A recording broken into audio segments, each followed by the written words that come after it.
Well, good morning, everybody. Well, I guess by the time most will probably be watching this, it won't be morning, but it's morning for me. I asked a question because a lot of people asked me the same question, is how about doing a shop tour?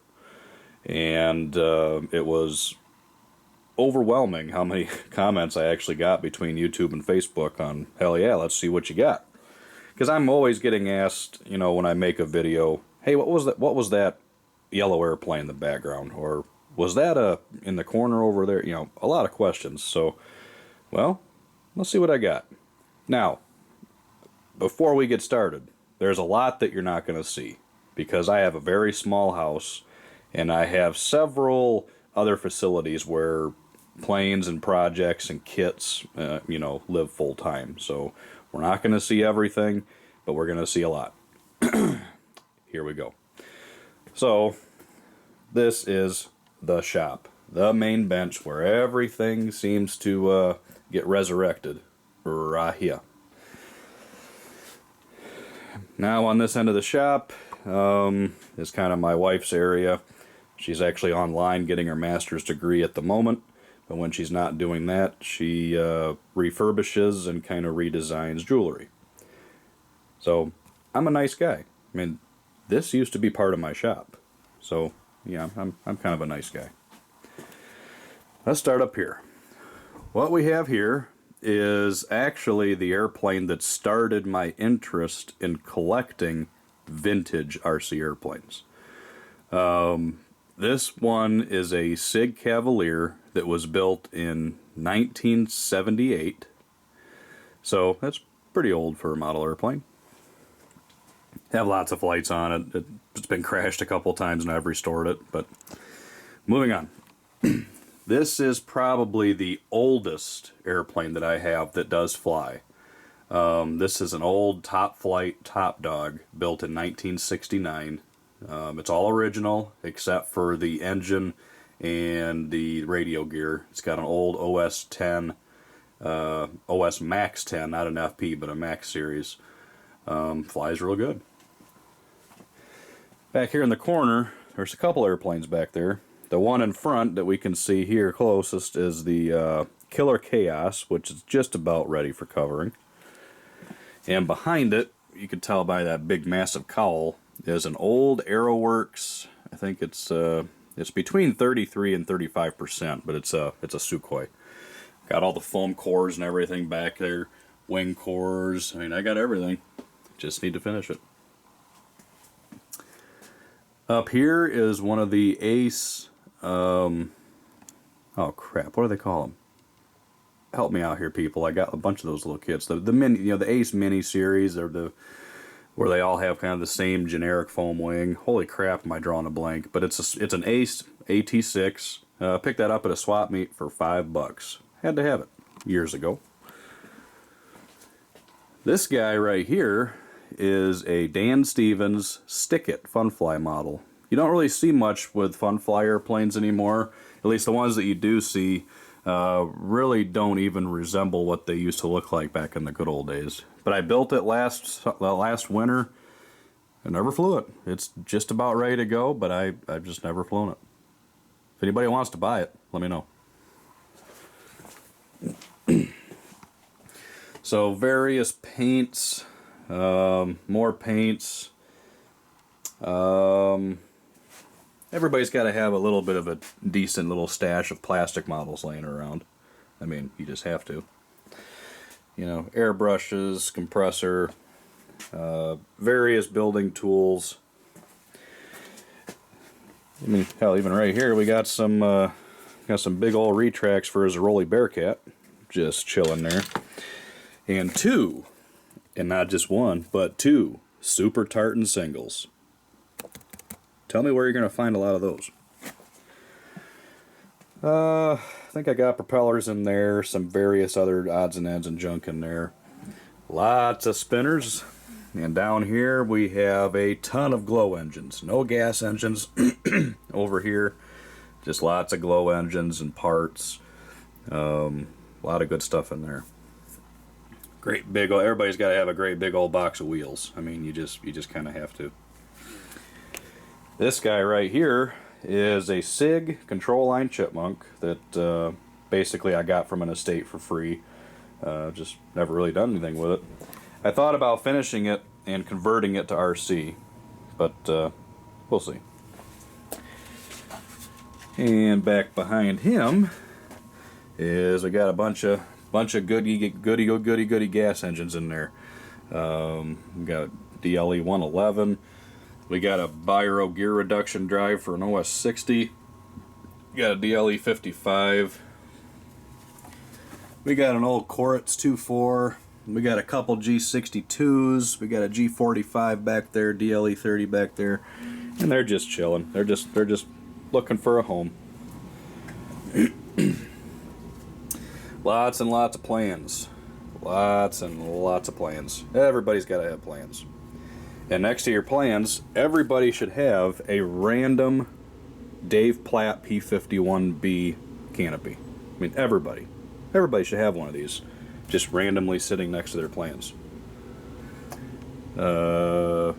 Parts, more parts, parts, more parts, smaller props, and parts and more parts. Up here is another one that really was one of the earlier items in my collection. This is an old Schluter. It's either a schoolboy or a flyboy. I think it's called a flyboy. It's got an old Super Tiger 60 in there, and look at this. It's got like mystery green sludge in the fuel tank. I have every single piece that is necessary to get that thing in the air, believe it or not.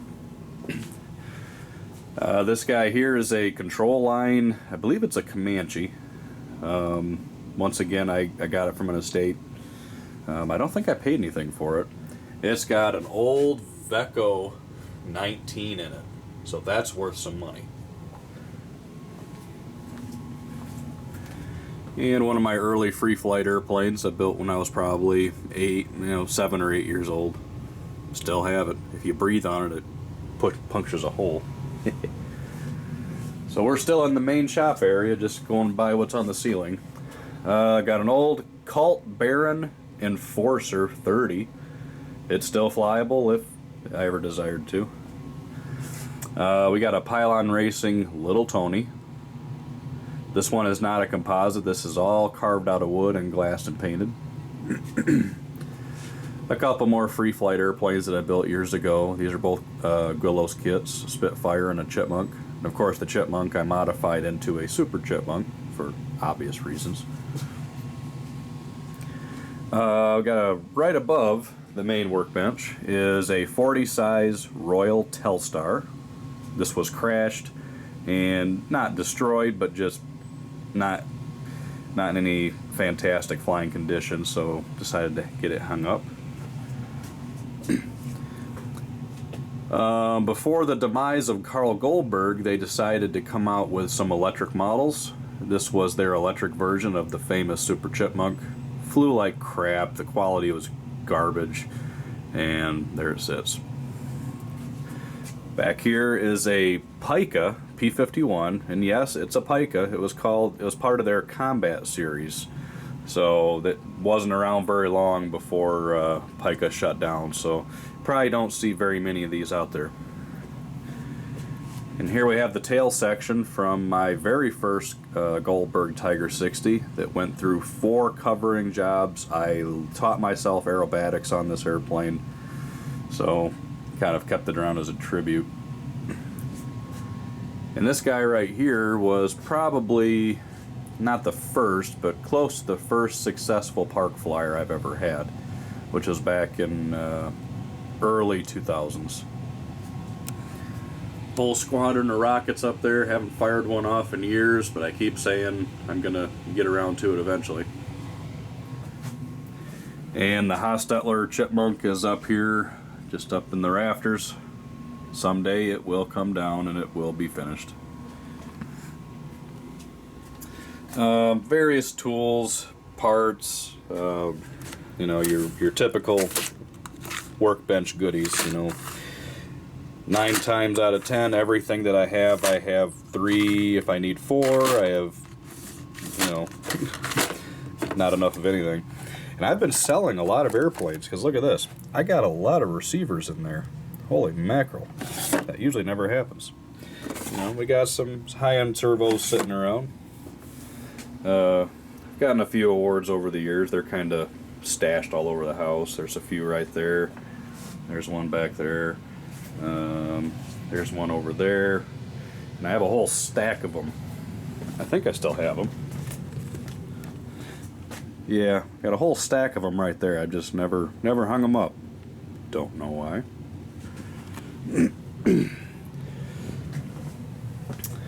Adhesives. Everybody's got to have their special drawer of adhesives, or drawer. It's a cupboard. Of course, most of the products in here is epoxy, or not epoxy, but Zap products. Everything from, you know, your CAs to accelerators. We got some Gorilla Glue back there. We got your Z-Epoxies up here, thread locker, canopy glue, anything you're going to need. We got some Bondo, we got some JB Weld, Permatex for making gaskets for mufflers. We got it all. Micro balloons. Gotta have micro balloons.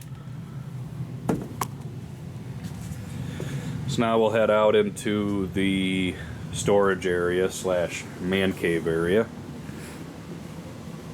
So let's see, where do we start in here? I guess let's start at the ceiling first.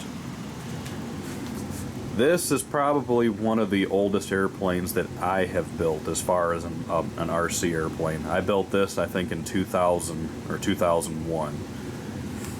And it's just a combat airplane / pylon racer design called the Super Sport 25. We have a Cox electric Bearcat control line. Pretty cool. And you all know my Goldberg Chipmunk. Pride and joy. We have an EZ Models AT6 with a Sato 56 in there. Pretty sweet. Very rare. The best trainer design ever made. The Great Plains Trainer 60, which was the very, not this particular one, but the very first trainer I ever flew was a Trainer 60. The famous quarter scale Cub that I built last winter. I'm a little clogged up, excuse me. Here we have a Balsa USA Eindecker with a DLE 20 in it. Awesome combination. This is another oldie but a goodie. This is a Goldberg Senior Falcon that I restored about 10 years ago, 10 or 11 years ago. This was built in 1974. And we got a SIG something extra that was crashed this past summer that needs to be rebuilt. And I have another Tiger 60. Super Tiger 75 for power, old school all the way. Lots of packing tape holding the covering on. I have this one set up on an old single stick radio, so that's pretty sweet. Back, like I said, there's planes everywhere. If you're not familiar with the Don Mudeman design flying machine, Google it, because wicked airplane. Old Top Flight Hot Canary. I picked this up at a swap meet years ago. It was a project. It was already built and covered, but it wasn't built or covered very well. So I redid it, recovered it, and had really high hopes that it would be a good flying airplane. That was probably the worst flying airplane I've ever flown. What a disappointment. But it turned out so freaking beautiful that it just hangs now. We'll get back to these goodies. Let's see, up here we have a, what is this, flight line? I don't know. I don't speak electric very well. But Bearcat. E-Flight AT6. Got another Goldberg Chipmunk up here waiting for restoration. This guy right here is my own design. It's called a Diamondback. It's a sport flying / Quickie 500 design. In other words, it's built for fun, but if necessary, or if I wanted to, I could fly this in Quickie 500 competition pylon racing. And this is basically a 400 size version that I designed of that airplane, is to be electric, just for fun. I got bored one day about 8 years ago. Hobby Lobby Mini Telemaster. Awesome airplane. I've had that for years, at least 15 years. I absolutely love it. Got the wing for the SIG Cub hanging out here. Old GWS Tiger Moth. Front yard flyer. Haven't flown it in years. Still ready to go. I'm sure it still flies. Let's creep back here behind the stairs. Now we're back in the cat's bathroom and water heater furnace area. Old Great Plains 40 size Decathlon. Awesome airplane. It's a squirrely little bastard, but I love it. We have a Top Flight P-51 back here awaiting, not really restoration, but a lot of things are going to be redone on that before that one flies. And an old AC Master. This one is for sale, but is sold. So, just in case anybody asked, it's got years of dust on it, and somebody wants it more than me, and they're gonna have it. And even, let's see, can anybody guess what's that back there? What is that back there? Back here behind the furnace is an old Top Flight Contender, and the reason that it's back there is that is the worst condition flyable airplane I have ever had in my entire life. So it stays back there. I haven't flown it yet. It is flyable, but she ain't pretty. Alright, so that takes care of ceiling airplanes. Now let's start doing the walls. We've already gone over this Goldberg Extra that I recently purchased. Let me get these wings out of here. I don't think we need to talk about this guy because everybody should know exactly what this is all about. Okay, underneath the Goldberg Extra is a Zeroli Panther with a JetCat P70 turbine. Down below is what I am considering the world's oldest still flyable and still flying Byron Pitts. This was one of the first 100 shipped from Byron Originals back in the late 70s. And it hasn't flown in a long time. I restored it in 2011, but 2 years ago I found an old Biro drive with an OS 60, so been kind of procrastinating getting that going. But the next time it flies, it will be with the gear reduction. Got an old DLG hand launch glider here, haven't touched it in years. Up top, Ohio RC Pepsi Chipmunk, love it. Down below is a Great Plains Giant Aeromaster, so a big biplane, DLE 55 for power. Just what a sweetheart, it's a great flying airplane. My Old Faithful, Top Flight P-51. This one I built in 2013, and this one does have the, not all but some of the rivets and pylon details, rivets and panel line details. So I did a good job building this one, and it's still a trusty flyer. Love it. Down below is another piece of the collection that will fly when I finish it. Great Plains Cap 231EX ARF.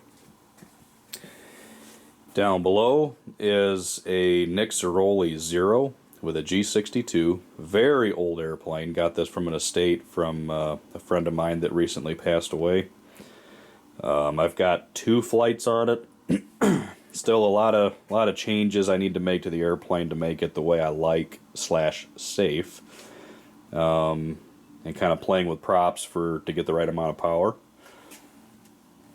Down here is a Hangar 9, 27% extra 260. This was a free airplane. It was in pretty bad shape, so I've been kind of working on it a little bit here and there, and we'll get it going someday. Everybody knows what this is, or should. The Carolina Custom Kits Super Chipmunk, getting very close for covering. Very close. So, oh yeah, we got Wing Central up there. We got Wing Central over here. And right here is a enlarged Dave Platt ME109. The Platt 109 is 78, I believe 78 inches normally. This is enlarged to the Meister size, so 84 inch. Absolutely awesome airplane. Love it. And down below is the Boomerang Sprint. Got that flying this summer. King Tech 100 G2 for a turbine.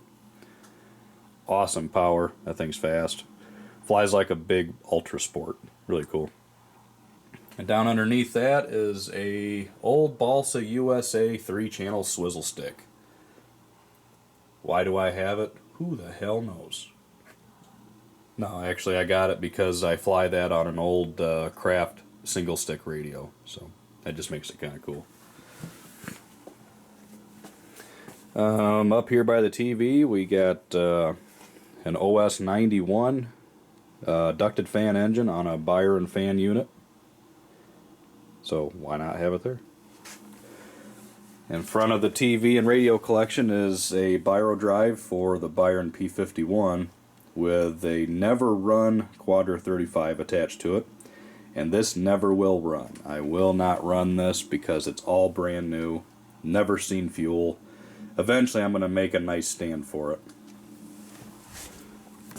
Let's see, what did we miss over here? I've been flying Warbirds off and on for a long time, but I've always primarily been an aerobatic flyer. But in 2012, I built this P47 and decided I'm going to continue back with Warbirds. So this was the plane here that kind of convinced me that I want to stay with Warbirds and scale. I still have some aerobatic stuff, not around here, but maybe we'll go take a look at them later. Got a little EDF jet down here. It's been flown. I've never flown it. I got a lot of radios. These are the ones that get used primarily. We got an Airtronics 10-channel SD1024 radio in here. Old Futaba 9Z converted to 2.4 with the Free Sky system. I'm really only using that on the Aeromaster at the moment. And here's an Airtronics Stylus converted to 2.4 with the Free Sky setup and an Airtronics 8-channel 2.4 system. And in here are my two primary radios, the Futaba 14SG and 16SZ. And of course, air pumps, all that good stuff. Charger that I use in the basement, and a charger that I take with me when necessary. And these are some of the kits that I have collected. There is more. Believe me, there is more. These are ones that, I don't know, I just kind of like to look at. So, old SIG quick build Chipmunk, Hobbico Extra 340 size, Hobbico Spectrum, Great Plains 40 size extra. Everybody's got to have a SIG Cougar. Easy Super Chipmunk. Two of the Ace, the Simple series, that's what I was trying to say. I got a Simple Series Cap 21 and Extra 330 or 230. I have more in storage, but these are the ones that I have here. Some weird off-brand foamy electric Super Chipmunk I just recently bought. I have another Brighty Killer Chaos 60 kit. Original SIG Cadet kit up there in the box. Ace, not Ace, but a Fred Reese design Simple Tailorcraft. Oh man, excuse me. We got a Trainer 20 up here, and there is it's probably hard to see, but there's a framed up Ace, or my own version of the Simple Cap 21 that I've been working on, that I'll probably never finish because it turned out too heavy. And unfortunately, the Easy Super Chipmunk has been started. The wing's been built, so that's kind of a bummer. I was hoping to keep it all in the box. And back here we have a vintage setup field box that I'm just waiting to find the right fuel can. But everything in here is old time period correct. You know, we got old glow drivers, fuel fillers, all that good stuff. You know, just something kind of neat to have. So I think what everybody's been waiting for is the radio collection. Now, my radio collection is different than most, because most people that do collect radios of value and of very rarity. That's not necessarily me. I've always had an obsession with radios. I just like them. I like to hold them. I like to look at them. They're cool. I've always liked them. Even when I was just a little kid, you know, they were just cool. So a lot of the radios that I have are just because I like them, or either ones that I used or people in the club used when I was a kid. So, but let's start with the ones that are really collectible. We have a Control Air, a Minex, and a Citizenship radio. And as you can see, these are not proportional. These are running on the reed switches, so they're not a proportional, you know, gimbal like what we use now. So these are kind of the oldest ones in my collection. The cool thing about the Minex radio is a good friend of mine, Larry Peterson, him and his wife Jordan live on the east side of the state. They fly big turbine jets and lots of cool goodies. His grandfather owned Minex, so that's kind of cool. I had 2 of these radios. I gave one of them to him. Figured it was only appropriate. A couple of Byron Aviation Expo / Striking Back hats, part of the collection up there. Old linear servo sitting here, those are kind of cool. I guess we got a Proline single stick radio, Kraft Bicentennial, so 1976, and a Cox Sanwa. This is a 3-channel radio. Got some old servos, old Cox engine. And here are a bunch of random hat pins from the Byron Striking Back show years ago. These all got to be part of the collection recently, within the past year, thanks to Nick Ziegler. So, always happy to have that. Let's see what we got here. So, 3 of the greatest Futaba radios probably ever made. If you've been in the hobby for at least 30 years, you've either had or have used one of the Futaba Gold radios. If not, then you were probably living under a rock. One of the best transmitters ever made, right here. The one back here is actually the same type of radio that my dad first used when he got into the hobby years ago. This one here is the oldest one that I'm currently using. This is actually the radio that's in my Sig Cavalier. Step down a little bit. Got some more old battery packs and old servos. What was that, a 6-channel? I think that's a 6-channel Tower Hobby system. Expert system, really nice radio back in the day. And just the standard Futaba 4-channel radio. Those were very popular many moons ago. Down in the bottom, we got another Expert system sitting behind a classic, very collectible Cox Art Scholl Pitts biplane. And down there is a Airtronics XL system. That one I'm not using. I have another one that I am using. Got a text message. Got a JR, I believe it's an 8-channel single stick setup. It does work, but I am not currently using it. Move up here. We have an Expert. I believe that is a 5-channel back there. And Micro Avionics. Is that what that is? Yeah, Micro Avonics. Where's the Avionics? I don't know. I can't read. That's another old. I believe it's just a 4-channel with a trainer switch. Canon radio. This one still works, and I kind of want to use it still, but I don't know. Here's another one of the Airtronics XL series. This is the one that I'm using, and I have this in my old Top Dog. Behind it is a Cirrus / JR, just 4-channel radio.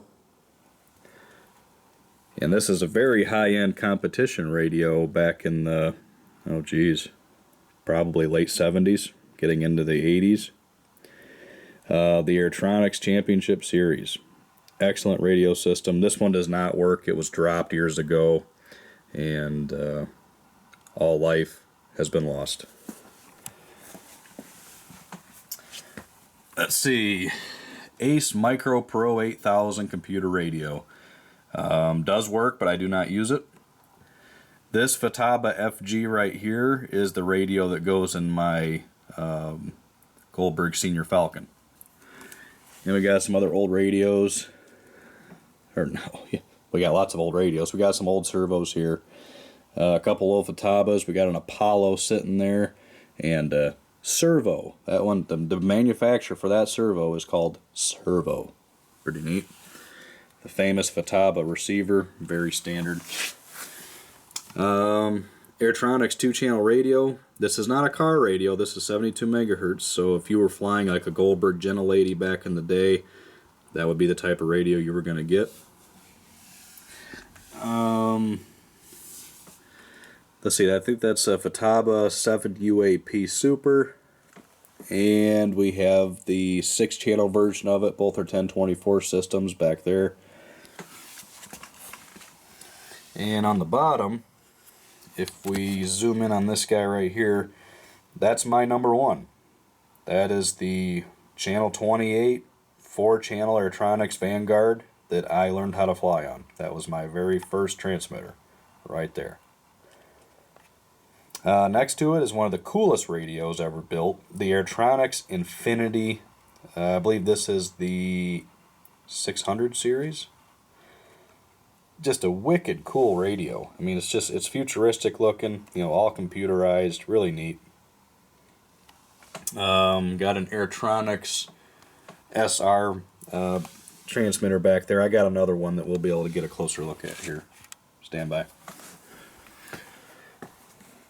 Okay, so there's the Airtronics SR radio. I got two of them. This one is the 6-channel version. The one down there is the 4. Probably the best, trying to get out of the glare here, one of the, if not the best transmitter ever, and I'm talking from the beginning until today, one of the best transmitters ever built. I've got a helicopter version here and an airplane version right here, is the Airtronics Spectra 7. And what makes that still to this day probably one of the best transmitters ever built? The strength of the communication between transmitter and receiver was so good on these early Airtronics radios. You could fly, let's put it this way. If I had a matching receiver for this one, I would do it right now. I would put this radio in my boomerang, and I would fly it almost out of sight with that 72 megahertz antenna down. Somebody called my bluff years ago on one of my radios and said I wouldn't do it, and I did, because the signal strength is so good on these Spectra 7 radios. And next to the Spectra 7 is the 8-channel version called the Quantum. I just got this radio. Unfortunately, it was dropped. It was broken. Holy crap, my phone's getting blown up. I got the day off work today, so apparently they think I'm still there. But anyways, I just got this radio in the collection. It is broken, but it's just kind of goobered back together for, just to look at. In the background, we got some Aviation Expo / Striking Back programs. One there, one down here that's collapsed. Some other goodies. Aviation Expo pins, 1984 Striking Back patch, I got a watch from Top Gun, just some little goodies to collect on too. And in here, in the very back, is a Futaba PCM Conquest. Holy crap. PCM Conquest. Once again, if you were in the hobby about 30 some years ago, Futaba attacks or Conquest, chances are you had them or were flying with somebody that used them. They were very popular radios back in the day. Down here in the back is a high-tech Focus 4 channel and a JR Max 6. In the early to mid 90s, these were very popular radios. You saw a lot of them. Very economical. Check that bad boy out. That is a DAD receiver. You heard me right. It's called a DAD. How funny is that, right? Up front is the JR Century 7 computer radio. When my dad bought his first helicopter, this was the radio that he used. And the cool thing is, my son's very first solo flight with a $10 trainer that I bought him at a swap meet, I put this transmitter in it, so that was kind of cool. Down here at the bottom, I have another Airtronics Infinity in the back. Right up here is the Airtronics Radiant, which was actually both me and my dad's very first computer radio. And yes, that exact one. I've had it for a long time. It still works. I'm currently only using it in one airplane. This radio is retired. I don't use it anymore. Actually, wait a minute. This was the very first radio that I bought with my own money back in 2001. It's an Airtronics RD6000, so 6-channel computer radio.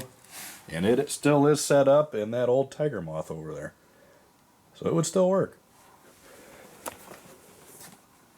Let's see, up here I got a couple of the Futaba FG Gold Series radios still new in the box. This one here is a Futaba 2-channel car radio.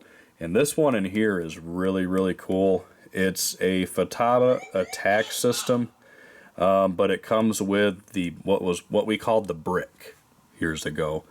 It was the first electric speed control incorporated into the receiver for like a Carl Goldberg Gen 80 or some of the earlier electric airplanes. So that's a really cool setup right there.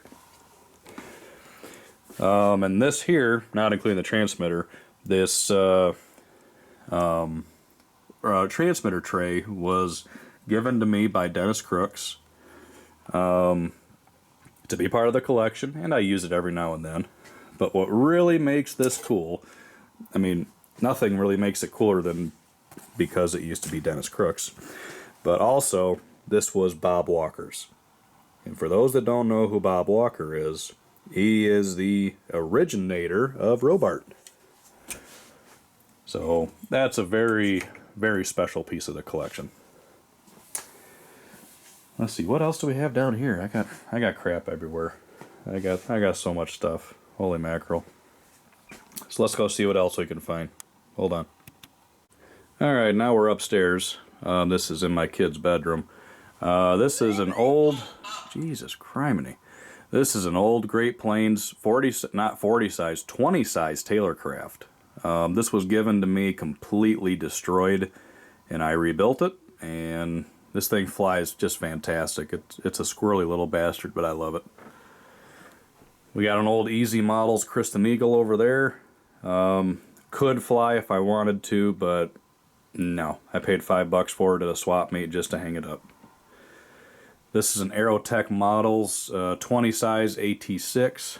Got a 25FX in there. It's not finished, but it could fly if I wanted it to. And I built this original Sig Cadet. This is not the Mark II. This is the original. You can tell by the tail design. This was supposed to be my son's first trainer, but it turned out so nice after I built it, I decided just to hang it up. It still got the servos and everything in it, but that's where it sits. Really neat airplane. It's beautiful. Like I said, I got these things everywhere. I got radios on top of my Second Amendment box. This is a 2-channel radio system for, and once again, this is 72 megahertz, not 75. So this is an air frequency radio. So this would be used for just a basic, 2-channel type airplane. And the Aristocraft Challenger. This is also when the early days of high-tech, which back when it was high-tech Aristocraft. Really cool radio, very, very good quality system. This could be converted to 2.4 with no problem. The Futaba T6AX, or T6XA. There were quite a few of them. Excellent radio system, still works. The only plane that is in currently is that old Top Flight Contender. Okay, up here in the living room, this is the Kraft single stick 2.4 conversion transmitter that's in that Balsa USA swizzle stick downstairs. Also have an Ace Micro Pro 8000 single stick radio. This is being flown in the still flying Goldberg Tiger 60, and plus still some other awards that I've accumulated over the years. So now I guess we're gonna take a trip outdoors and see what we got in cold storage. All right, we're out here in cold storage. A lot of big airplanes that stay out here just because of the size. First one is my Cardin 35% Extra. It's got a DLE 111 in it. Absolutely fantastic airplane to fly.